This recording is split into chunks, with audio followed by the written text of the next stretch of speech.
contando que vamos a tener una charla muy especial, de la cual ya tenemos que decir que estamos honradas de poder tener en este espacio lo que vamos a hablar ahora. Vamos a conversar con Dora Barrancos, es referente feminista, socióloga, historiadora, investigadora del CONICET, en este momento actualmente asesora presidencial y bueno, mucho más para nosotras. Así que bueno, bienvenida Dora, ¿cómo está? Hola, ¿cómo les va? Gracias, Las escucho con alguna dificultad, pero me llega bien. Buenísimo, ahora nos vamos a encargar de corregirlo. Mientras tanto, acá te acompaña, yo soy Victoria y acá me acompaña Carmen, que tiene muchas cosas para preguntarte. Bueno, Dora, un gusto saludarla. Muchas gracias por tomarse el tiempo para charlar con nosotras. Bueno, en principio, para preguntarle hay un montón de cosas, pero bueno, en principio, partiendo un poco, ¿no?, de esta frase que usted suele repetir de no se nace feminista, me gustaría que nos pueda contar qué vivencias o qué experiencias personales a usted la motivaron para iniciar este recorrido en el feminismo. Bueno, efectivamente, no se nace feminista, no se nace mujer, tampoco se nace varón, Es una construcción telúrica, larga, social, es una malla social que finalmente, bueno, da identidades y también revoca identidades, ¿no? Bueno, sí, siempre he contado que fue en Brasil por ocasión de una circunstancia trágica. Un individuo había dado muerte a una figura muy importante en términos de lo que hoy llamamos celebrity, ¿no? Y bueno, esto había ocurrido en Bucios, en la época, desde luego, no teníamos acuñado el término femicidio para nada. Y ocurrió que el abogado de la defensa de este homicida, cuando le preguntaron, cosa que en realidad eso despertó todas las alarmas y, en fin, le preguntaron cómo iba a ser la estrategia de la defensa. El individuo, con una soltura de cuerpo completamente, dijo que era muy fácil, legítima defensa del honor. Y bueno, en realidad todavía en Brasil en esa época había una consistencia respecto del concepto de honor que estaba en el Código Penal y que disminuía absolutamente la pena. Y esto había ocurrido también en Argentina. Es decir, en Argentina también hasta 1921 estos crímenes de honor o de dolor tenían alta plausibilidad. Yo tengo una serie de fallos hasta 1921, después se modifica. En 1921 el Código Penal modifica y da lugar a esa cuestión muy conocida, muy esgrimida patriarcalmente, que es la emoción violenta. Sí. Sí. Así que bueno, hay ahí un recorrido penal acerca de dispositivos brutales pro-homicidas, podríamos decir, para efectivamente consagrar la vendetta en nombre del honor o del dolor de los padres. También podía ocurrir que un padre que se sintiera completamente deshonrado por una hija y la ultimaba, también tenía el beneficio tremendo de la disminución de pena por que se entendía que había estado atravesado por inmenso dolor. Como ustedes ven, el orden patriarcal no se ha privado de nada. Así que bueno, pero efectivamente una a veces se ve a sí misma antes de la adhesión al feminismo como una prefiguración feminista, ¿no? Hay muchos elementos en los que una se ve, sobre todo adolescente, sobre todo en la irreverencia, ¿no?, en la insubordinación. Es ahí algo que está preludiando lo que va a ocurrir después, pero efectivamente es una construcción que en algún momento hacemos. Muy bien. Dora, en su última publicación, Los feminismos en América Latina, usted hace un repaso por los grandes acontecimientos del siglo XX en América Latina, ¿no? Precisamente. Me interesaría saber cómo fue el acceso a esas fuentes para poder reconstruir esas historias del feminismo. Que es una bellísima pregunta que agradezco. Gracias. Porque ese libro ha sido el más difícil, es el empeño más duro, porque quiero decirles que en realidad me llevó casi 3 años de investigación y bueno, y refiero que 3 veranos se fueron por cuenta, 3 veranos se fueron por cuenta de la reunión de fuentes y tal.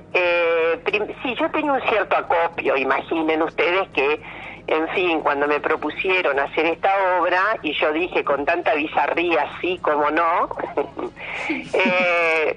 tenía acopios, etcétera, porque ya saben la conexión, no solamente mi conexión como académica, sino mi conexión militante.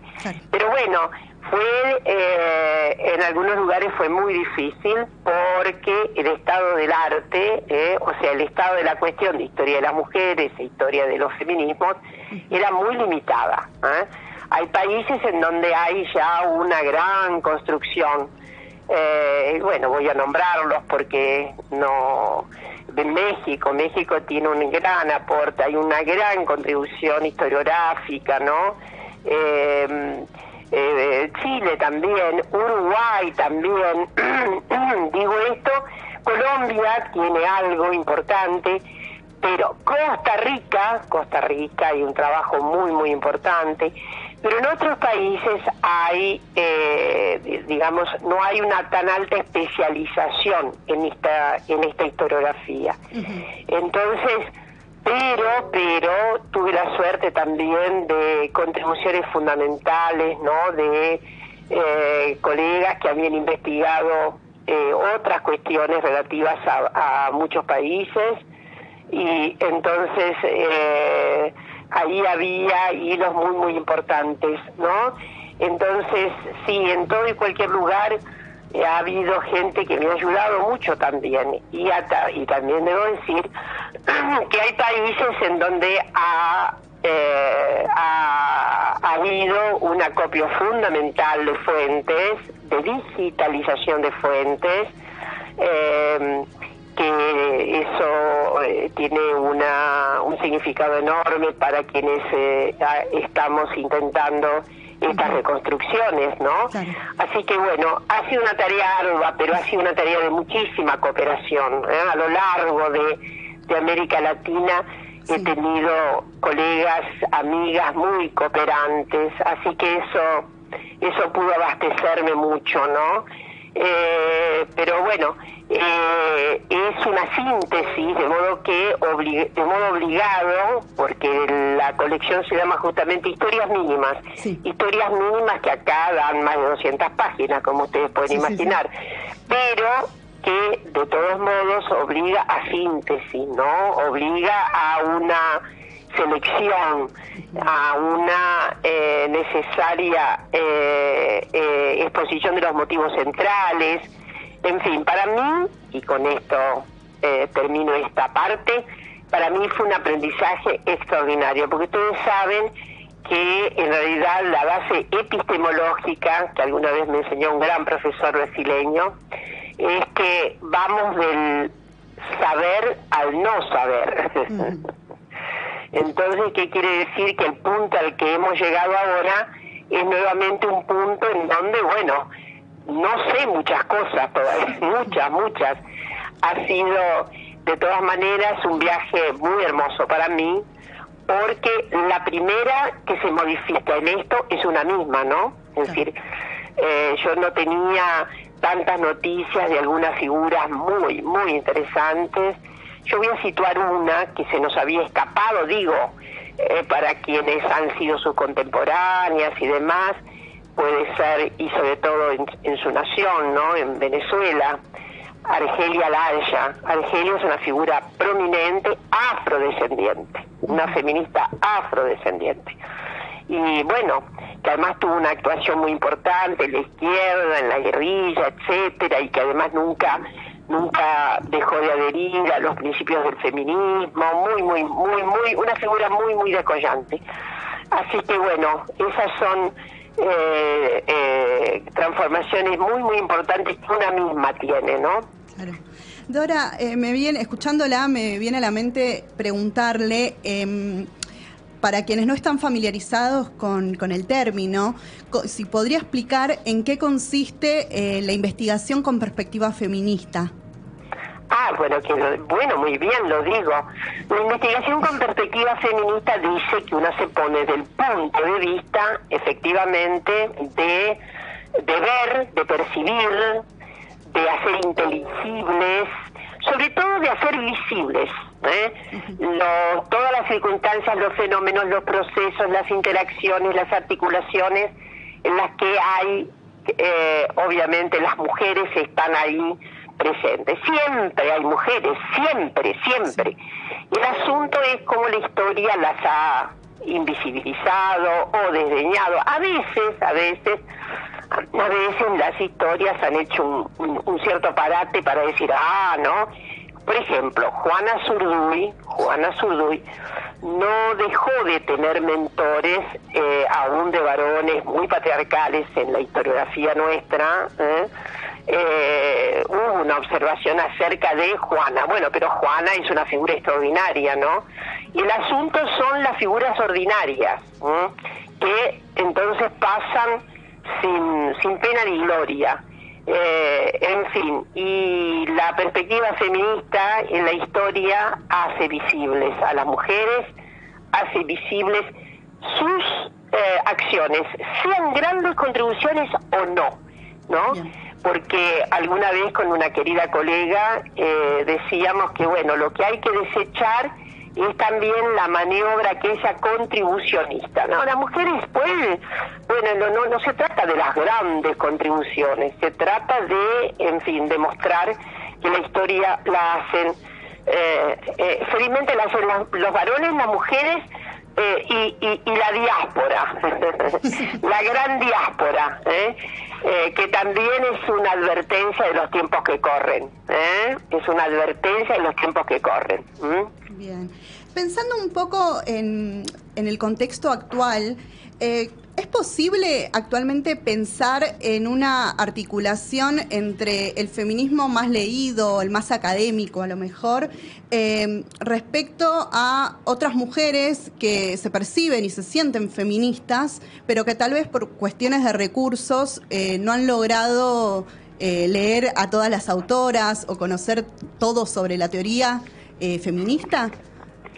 A mí me parece que esta exigencia es muy anacrónica, la exigencia de que las feministas tienen que estar al tanto con toda la conceptualización, que a veces era una regla de exclusión, a ver qué tanto, que siempre es una regla de exclusión.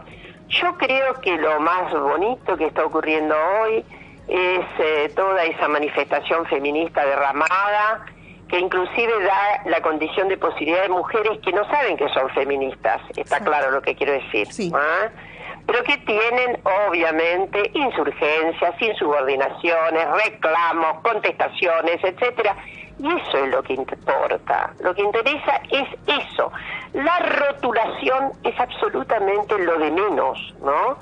Bueno, de hecho, podemos encontrar algunas muy rotuladas y que por ahí en algunos momentos no han ejercido con tanta firmeza, ¿no? El ejercicio de esa identidad, ¿no? De modo que yo no creo que hoy tengamos un cierto espectáculo que teníamos en el pasado de diferenciar entre la vida académica, desde luego es la vida académica, pero bueno, lo que quiero decir es que los rituales del feminismo están muy excedidos a la vida académica. Y además, insisto en esto, no es interesante la nocionalidad.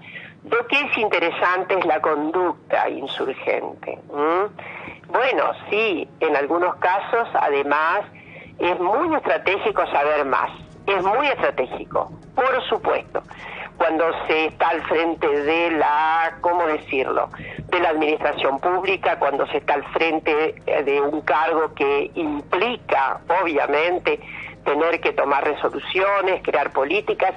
Obviamente ahí necesitamos conceptualizaciones más densas, necesitamos adentramientos. Pero lo que quiero decir es que en la vida ordinaria y común dispensamos absolutamente las lecturas de los así, la lectura ritual, pero desde ya insisto que en alguna circunstancia no es posible no estar por dentro de conceptuaciones, nociones y demás, porque son una obligación fundamental para efectivamente llevar adelante políticas, resoluciones, normas, leyes, ¿no? Sí, necesitamos que nuestras representantes estén cada vez más imbuidas de conocimiento generalizado, ¿no? Pero insisto que no debemos de ninguna manera promover así las diferenciaciones odiosas entre las que están más conceptualizadoras y las menos. Eso es digamos, insidioso y mezquino.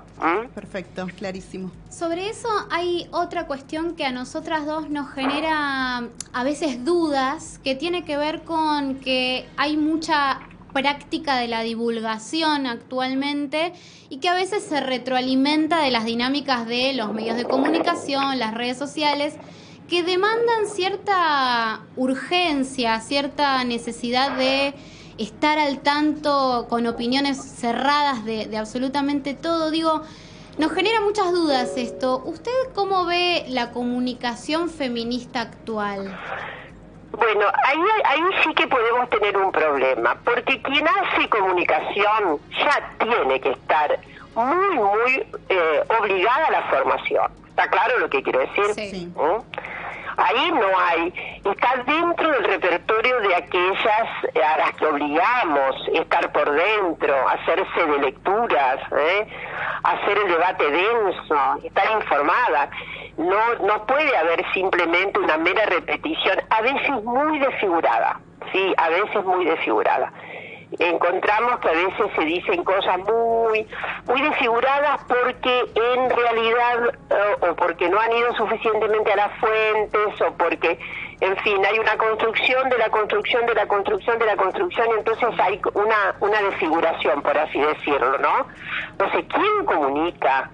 Quien tiene así, se da la función fundamental de hacer comunicación feminista y tiene que estar informadas. Eso es de exigibilidad completa. Entonces, y sí, a veces una ley, inclusive alguna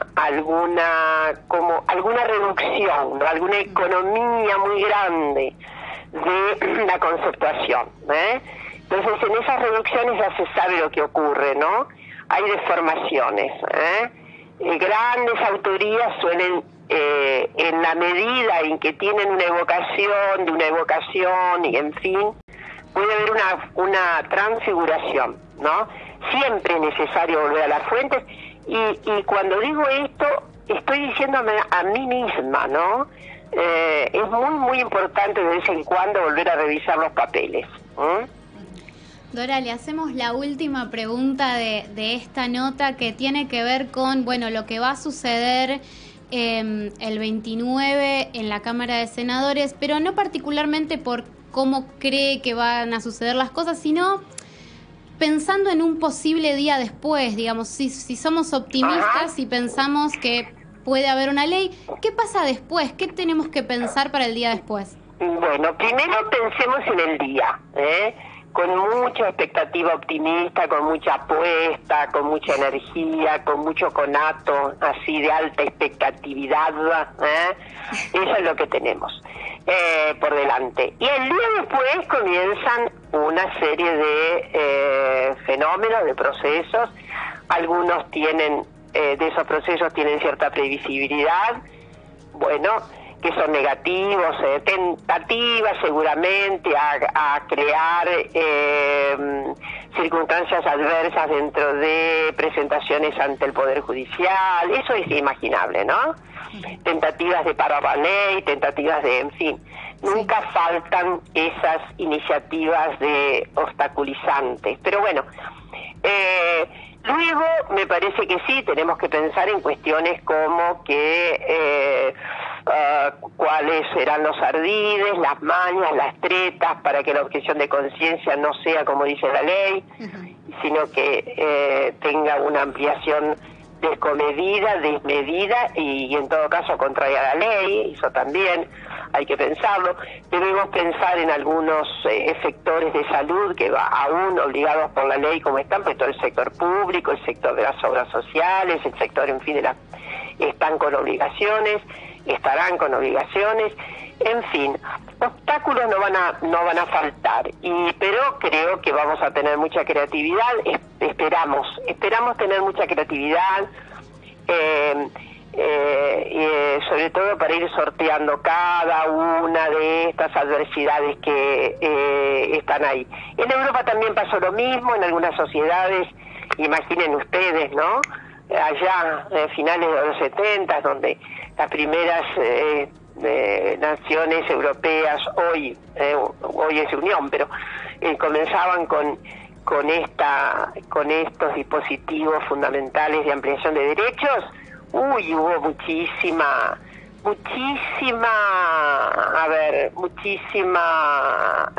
imposibilidades, muchísimos obstáculos, pero no imposibilidades en todo caso. Entonces, nada, vamos a tener que sortear todo eso con mucha firmeza, pero de momento no pensemos en todas las duras tareas que tenemos para el día después, simplemente hagamos votos fuertes para que sea ley el 29. Dora, le agradecemos enormemente por habernos regalado este tiempo, un honor conversar con usted. Pero muchísimas gracias. Es siempre un honor para las señoras de cierta edad conversar con las jóvenes generaciones con tanta convicción, así que es al revés. Bueno, muchas gracias. Un placer. Gracias. Dora Barrancos, estábamos conversando con ella. Van a poder encontrar esta entrevista si alguien llegó tarde y la quiere revivir o la quiere volver a escuchar, porque es un gusto escucharla a Dora hablar y explicar como ella sabe. Van a poder encontrarla en nuestro canal de YouTube, en Ahora Nosotras, en nuestro canal, en nuestro Radio Cat, sí, ahí Ahora Nosotras también. En nuestro baby canal. En nuestro baby canal de YouTube. Y bueno, en muchos lugares más, así que síganos en las redes sociales, Ahora_Nosotras en Instagram, y ahí van a poder estar al tanto de todas las repercusiones que vamos a seguir haciendo de esta nota. Bueno, yo diría que es momento de escuchar la siguiente canción de la jornada, que tiene el tópico que ya comentamos, elegido por nuestro productor de Rompan Todo, que es Mary Poppins y el destornillador de Fabiana Cantilo, del desollinador de destornillador. Algo tenía que hacer mal en este momento. No pasa nada. Vamos, escuchemos y volvemos. Con la sala